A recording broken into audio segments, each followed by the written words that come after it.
The NBA math trade deadline primer continues with the Detroit Pistons, a team that has already sent shockwaves throughout the NBA with their surprise trading for Blake Griffin. It was an aggressive move, but probably the right one for a team that had already boasted a core that had perhaps maxed out. The Pistons started the season as one of the top teams in the Eastern Conference, but were 8-20 since December 1st. That included going 3-12 since Christmas when Reggie Jackson has left the lineup due to injury.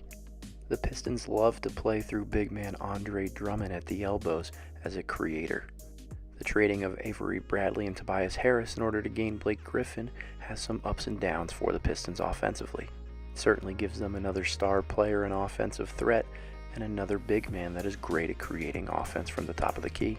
But with the high number of dribble handoffs that the team runs from the elbows, the absence of Avery Bradley as a scorer out of the backcourt is going to be notable. The Pistons have fallen all the way to 9th place in the Eastern Conference, and because of Reggie Jackson's continued absence from the lineup, they may or may not be out of the playoff picture for good. 9 of their next 10 are at home though, and give them the opportunity to climb back into the picture before the trade deadline. If the Pistons envision themselves as a playoff team this season, they may make another smaller move before the deadline.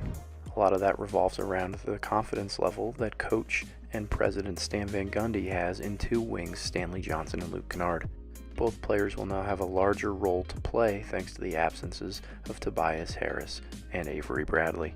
Kennard, a lefty rookie out of Duke, has proven that he can score the ball from the mid-range and from three. Now he must also prove to be an effective defender and secondary creator within the Pistons offense. The same goes for wing Stanley Johnson, who is an okay three-point shooter when he's given time and space.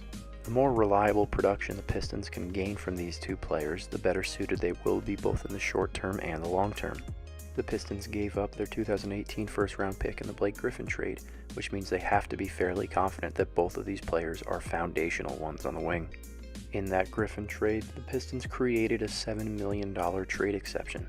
It's not one they have to use right away this season, but the team does have just enough room beneath the luxury tax apron and the hard cap in order to use it this season. If they do, some of their potential targets could be players on the wing like Jeremy Lamb from the Charlotte Hornets or Jay Crowder from the Cleveland Cavaliers in a multi-team trade. A lot of people have been critical about the acquisition of Blake Griffin this past week. While it's true that he and Andre Drummond are signed for a long period of time, we still don't know exactly how good a Reggie Jackson-Andre Drummond core can be. Putting Blake Griffin as the alpha male in this situation gives the Pistons one more reliable threat on offense and vaults them into a category they wouldn't be otherwise in the Eastern Conference. How high it vaults them is dependent on what Van Gundy does with the rest of the roster and how he finds a way to add more depth to the backcourt.